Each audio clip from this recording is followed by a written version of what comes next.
Unity of Houston is an inclusive church where we seek to understand and live the teachings of Jesus and other spiritual masters.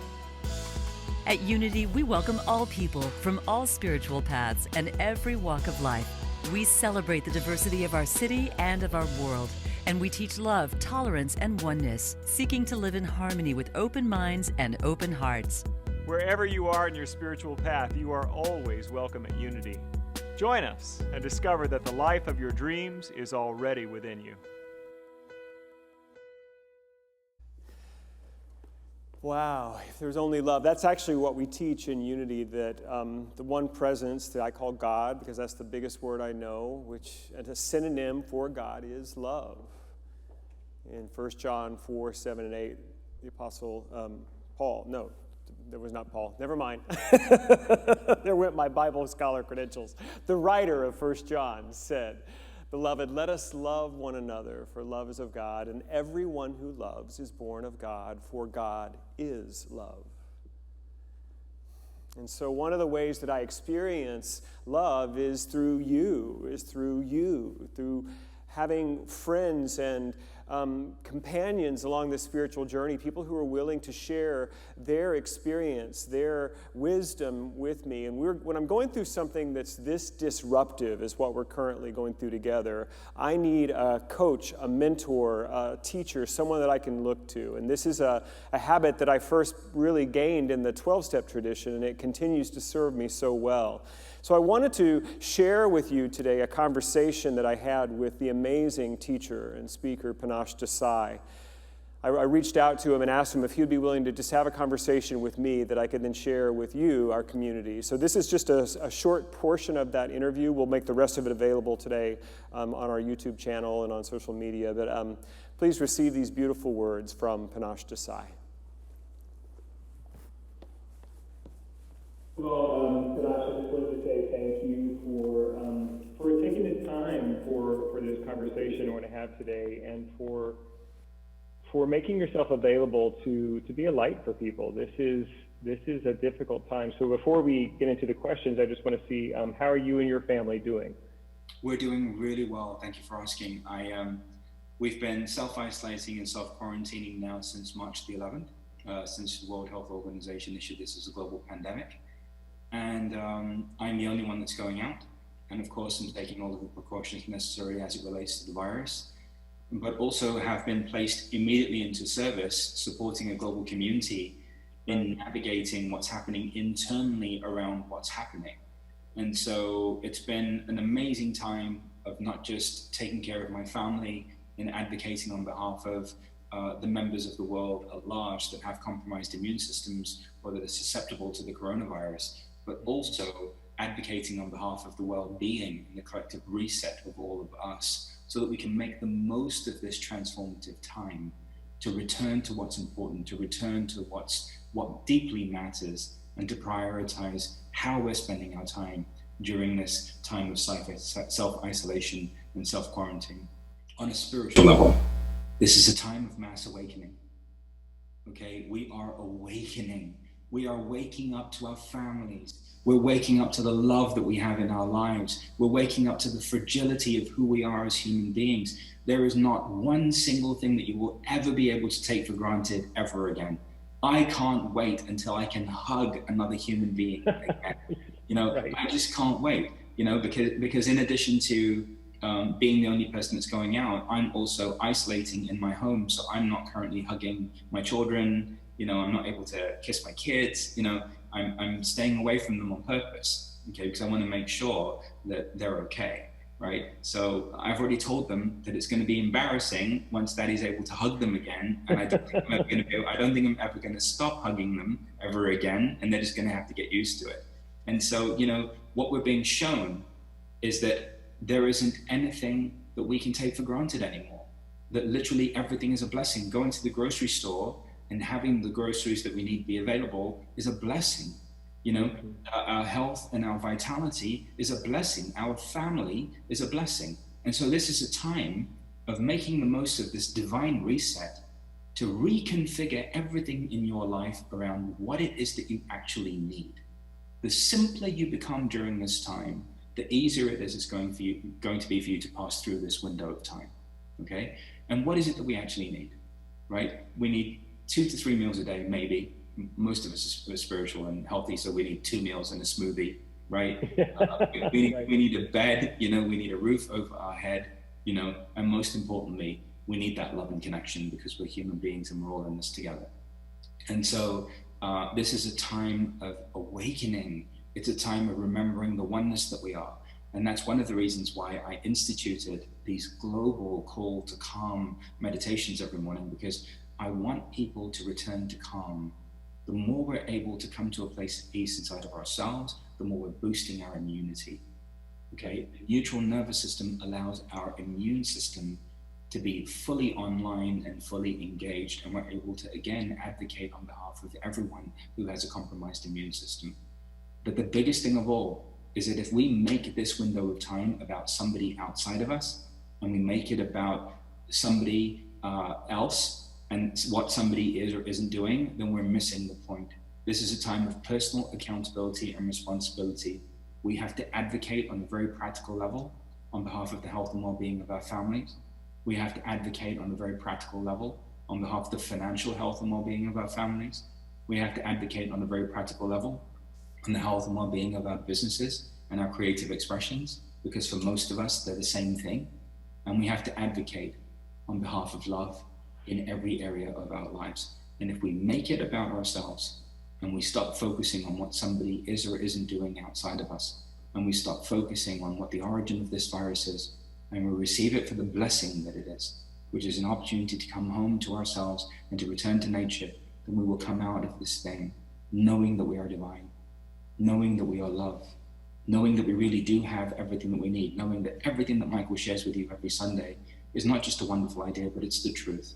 My sweet brothers and sisters, this is the reset that we've been waiting for. Please make the most of it. Advocate on behalf of yourself, your families, and the collective well-being of us all, and we will come out of this stronger, because we know who we are. We understand who we are, and now it's time to express it for all of the world to see. Oh, so beautiful. Thank you. We are sharing your daily meditations with our community. We have lots of people from our community who are with you every day in what you're doing there. We have a new date for you to come to our community. We're going to have to watch that as it unfolds in the pandemic, but I just want you to know how much you are continuing to bless and nurture our community here in Houston, and we so look forward to the day that we can hug you and be with you. Thank you so much, Panache Desai. I love you, Michael. My love to everyone there. I look forward to being with you in person soon. Know that you're not alone. Know that you have what it takes to get through this time in your life, that you've been prepared in every way, and that the more you can accept and embrace who you are at the level of your humanity, the more the truth of your divinity will be revealed. I love you, family, and thank you for loving me. Oh, so powerful. We're so grateful for his wisdom, willing to share his love and insight on the way we move forward in this time. I do encourage you to look at the whole interview. It's about 15 minutes long, but he really has some beautiful, very practical, and a lot of very beautiful spiritual insights. So today it's Palm Sunday, and Palm Sunday. I feel like we are going through a collective crucifixion experience in some ways, and so we don't want to get too far ahead of the Holy Week story. Today is about the triumphal entry into Jerusalem. I chose for the message title today, "The Stones Will Cry Out," and we sent that out in our weekly e-blast, and one of our members, Bob Mahan, wrote me an email and he said, "The Stones will cry out, I can't wait. Jumpin' Jack Flash, Andy, or Angie, or Can't Get No Satisfaction." Thanks, Bob. Not those Stones. That's the Rolling Stones, for those who don't know what that was about. This actually comes from the Gospel of Luke, chapter 19. "And when he came near the place where the road goes down the Mount of Olives, the whole crowd of disciples began joyfully to praise God in loud voices for the miracles they had seen. 'Blessed is the King who comes in the name of the Lord, peace in heaven and glory in the highest.'" In the King James, you probably remember it says, "Hosanna in the highest." Some of the Pharisees in the crowd came to Jesus, "Teacher, rebuke your disciples." And in verse 40, he says, I tell you, if they keep quiet, the stones will cry out. It's a very strange and poetic statement. I want to give you a little historical context to what this would have meant in the ancient world. That if a leader was seen riding on the back of a young colt that had never been ridden, is what the story also tells. There's symbology there too. And the people were laying down the palm branches before him and singing, Hosanna, he comes in the name of God. This would only have meant the king has returned to overthrow the conqueror. This is what it would have meant in the ancient world to greet a leader coming into the capital city this way. This had huge political overtones. As you remember, at the time of Jesus' life, the Roman Empire was occupying the Middle East, and they sort of had their foot on the neck of the Jewish people and the other peoples in that part of the world. And that many people looked to this gentle, wise rabbi from Galilee, Jesus of Nazareth. They looked to him to overthrow the Roman Empire.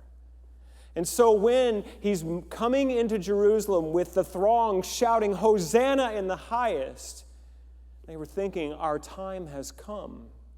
And the Pharisees, who were just trying to get through this time of occupation and tyranny, the best they knew not to cause any ruckus, because then Rome would step down on them. So they came to Jesus and said, you've got to stop this. This will get us all killed. You can't do this. And here, Jesus, in the statement as it comes to us in the Gospel of Luke, is so profound. Because he takes it to be more, it's not just what people think it is. It's not just we're going to trade out one ruler for another ruler. Jesus is saying there is something different happening here. He says, if they keep quiet, the stones will cry out. Metaphysically, this means that creation itself understands that all of this is one thing. There is one evolutionary impulse of becoming that is happening everywhere, and I am speaking that language. And so if I am being greeted by the people, it's because they're recognizing some of that in me. And if they are quiet, the very stones will recognize me. And metaphysically, this is true for all of us. What does it mean to be on the Christ path, but to embrace that each of us is created in the image and the likeness of the Most High? Each of us is here to bring who we are fully, to give, to serve the all. And when we can't see it, what if creation still sees who we are? This same idea was in, this one is the Apostle Paul. In the letter to the Romans in chapter 8, verse 19, he says this, the creation waits in eager anticipation for the children of God to be revealed. That we are part of a wholeness. That one intricate, infinite life of God knows our name, knows our soul, and is waiting for us to know it too. Waiting for us to come into the capital city of our own expression, waiting us for the triumphal entry into our consciousness of being the light of the world that Jesus said we are. Now, as you know, we actually don't know that these events that we call Holy Week are actually 7 days in the life of Jesus of Nazareth. This is Christian tradition. Through 2,000 years of tradition, it is celebrated this way, that we have Palm Sunday, then we'll have Holy Wednesday, we have Monday, Thursday, Good Friday, Holy Saturday, and then Easter Sunday. This is the way we have taken this up as a week. We don't know that this actually happened historically that way, but we know there's a journey here. There's a journey, and we know where Friday is going, the crucifixion, and we know that that's not the end of the story, that the resurrection is the end of the story, a transformation from what was into something greater. And many of us would like to just skip over Wednesday, Thursday, and Friday, and Saturday. Can we just go from Palm Sunday to Easter? Wouldn't that be great? Well, we can't. We can't. That the journey of our becoming will have times like this. The journey of our becoming will have times of grief and loss. The journey of our becoming will have times of great disruption and upheaval. And the way we show up in these times, the way we live from our faith or from our fear, it determines how much of our light is available to be given. So the deepest metaphysical meaning for Palm Sunday that I know, and this is not original to me, but it really is about accepting your destiny. That Jesus rode into Jerusalem to the hosannas knowing that Friday was coming, and still embraced the journey, moving into this experience of his destiny. And that's what is calling for us as well, that there is something calling you, and it will require the death of former ways of being. It will require the disruption, the breaking down of old patterns of thinking and action that no longer serve. Something will have to die so that something new can raise up in its place. And so this Palm Sunday, I ask us all to think about that. Are we willing to accept our soul destiny to be who God has called us to be?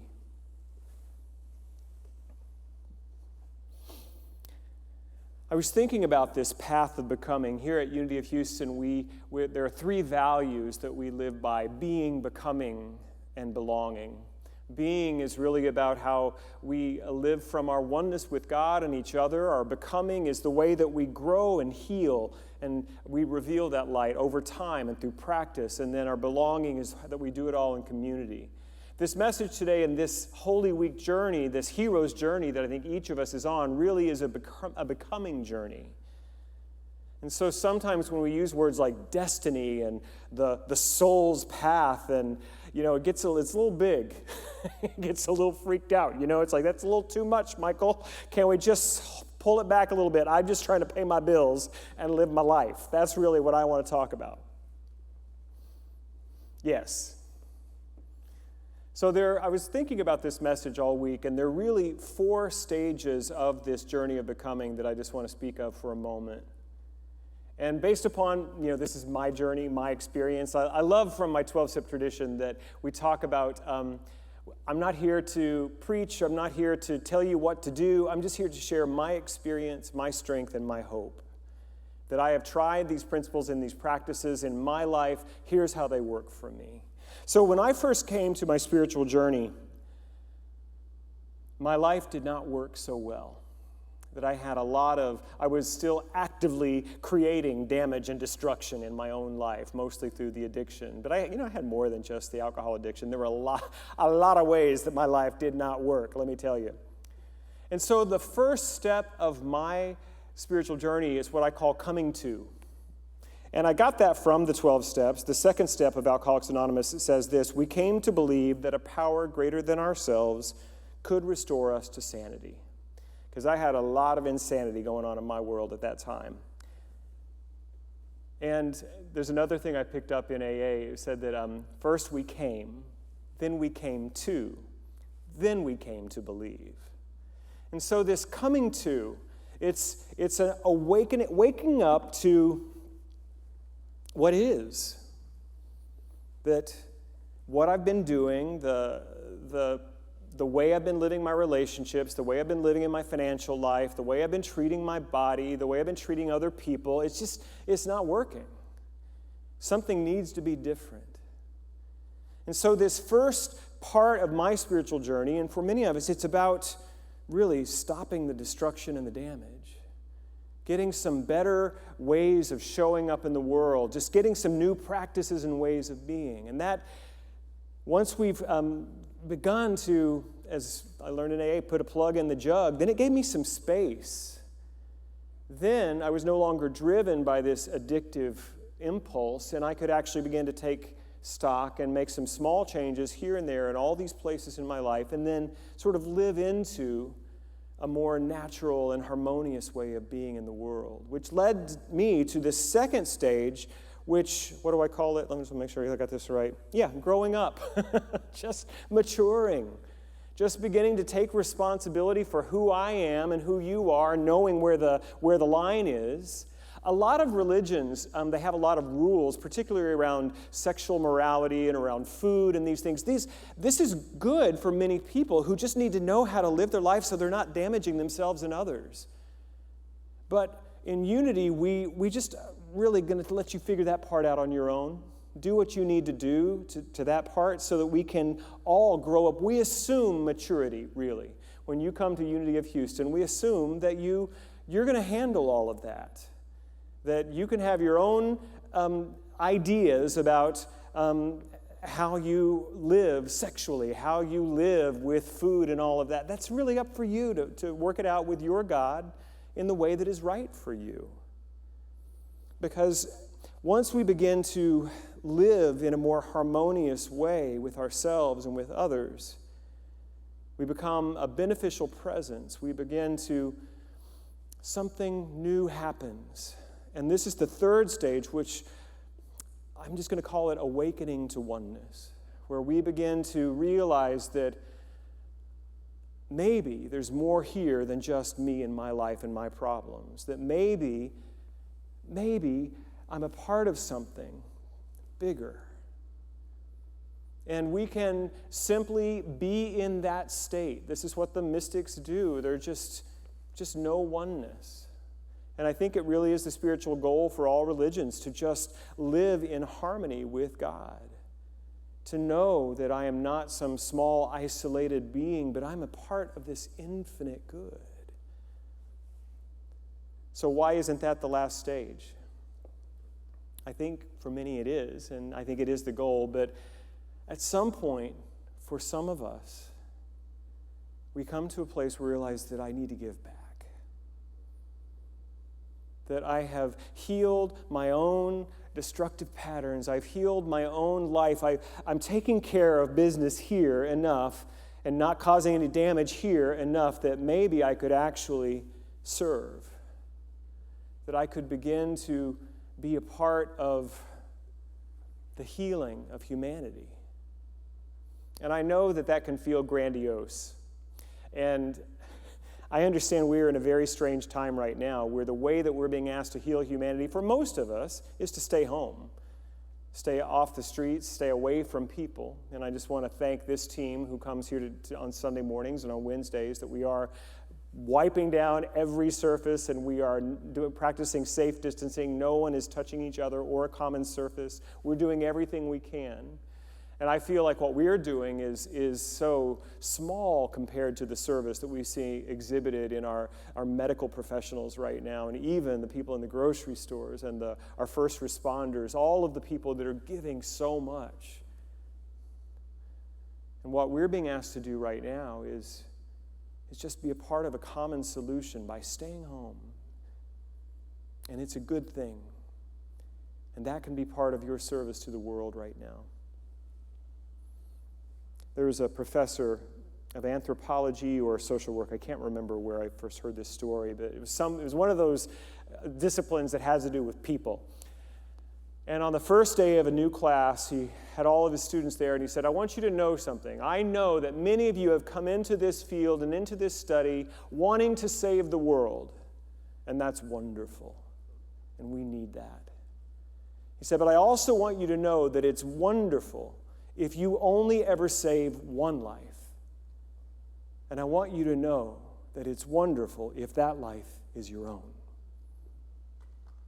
That there is enough in being who you are, fully, authentically, healing your own childhood fears and pain.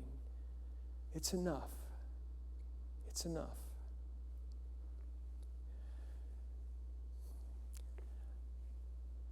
My Aunt Sue passed away Friday from this illness that is now in our world.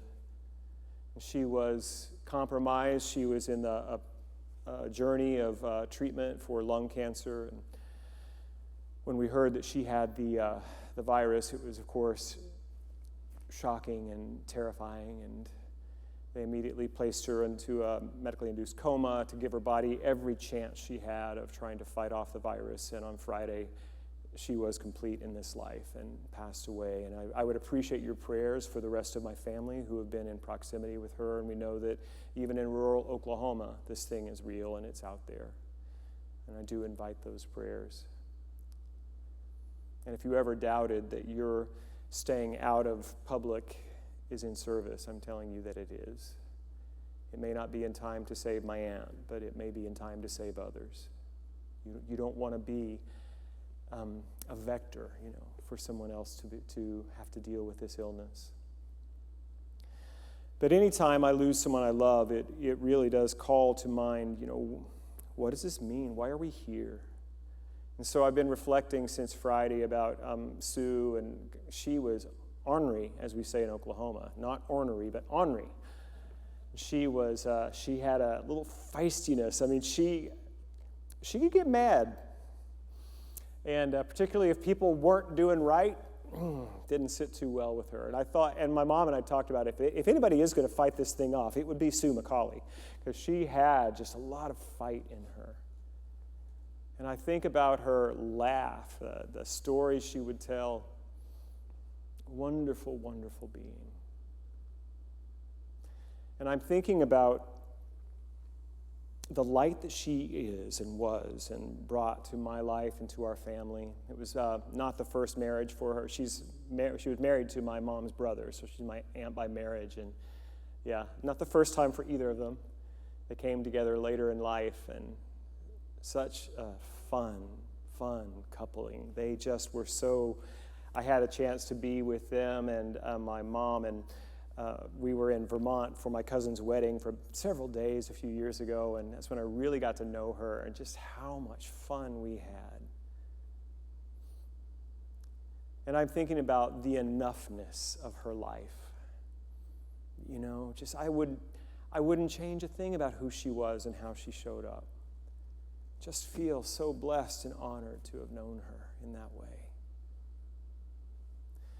One of our staff members wrote a beautiful poem this week, and I'm not actually going to read that. I didn't ask her permission, but I was inspired to, and I'm not really a poet, but I'm not one of those people that gets things in meditation. My meditation is really just quiet time, but this happened on the 31st, which I think was Tuesday. Momentum inside. Something is happening. Our work is to listen, feel it, lean into the direction Spirit is moving, trust it completely. God is seeking available vessels, people, souls who are not stuck in fear or anger, but who are willing to move, to change, to grow, to become what is needed now, which is to be what we already are, but have been too afraid to be. Last year we celebrated our centennial in this church, and I've been aware that Bertha Millers, right there on Rutland Street in the Heights of Texas, in 1919 moved to town and started inviting people into her home to start sharing this ministry, this message, these teachings, and that was the birthplace of this community 101 years ago. I had not put it together that was in the middle of the 1918 epidemic. That lasted for 2 years, from January of 2018 till 2020, actually, more than 2 years. And this community was formed in the midst of that. That Bertha, just right there in her neighborhood, just like, I got this thing. Come on over, let's talk about it. You can imagine that at that time, there was also a lot of fear, there was a lot of disruption. The city did shut down, schools and churches were closed. And yet one person kind of got this simple idea to share a teaching that was lighting her up.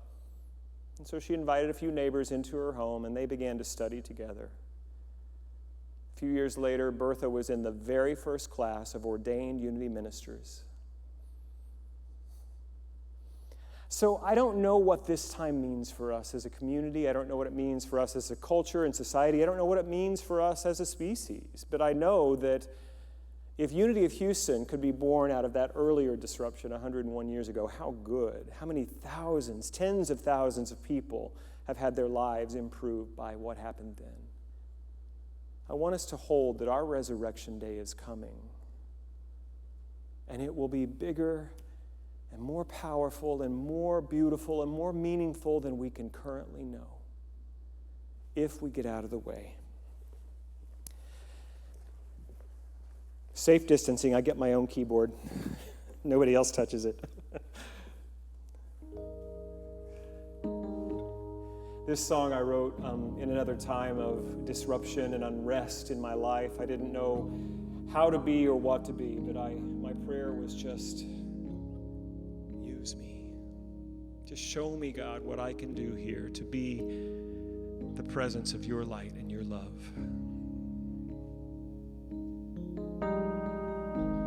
Let your light shine through me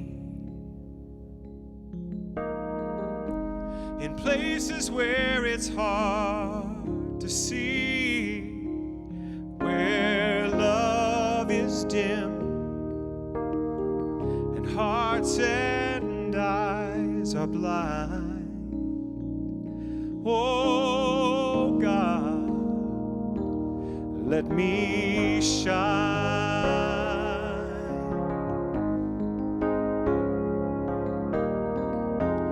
Let your light shine through me in places where it's so hard to see, where love is dim and hearts and eyes are blind. Oh God, let me shine. Right now, I invite you to close your eyes with me. Just find your willingness to be. Your willingness to be exactly who you are in service to life. If you could move beyond your fear and your doubt, if you could just do one simple thing to live more authentically, more powerfully, what would it be? What's the one thing you would stop doing if you really believed that you were the light of the world? What's the one thing you would begin doing that you've been putting off because you didn't believe you were worthy of such a thing? What if you became willing to shine? To shine. Oh, let your light shine through me, yes, God, in places where it's hard to see, where love is dim and hearts and eyes are blind. Oh God, let me shine where love is dim and hearts and eyes are blind. Oh God, let me shine.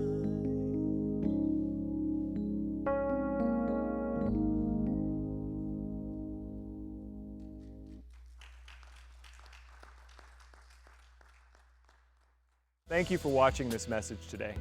I'd like to invite you to join us in person here on campus at Unity of Houston for Sunday morning or Wednesday evening services. If you can't be with us here on our campus, you can still join us live on Facebook or on our website, unityhouston.org, Sunday mornings at 11 a.m. Central.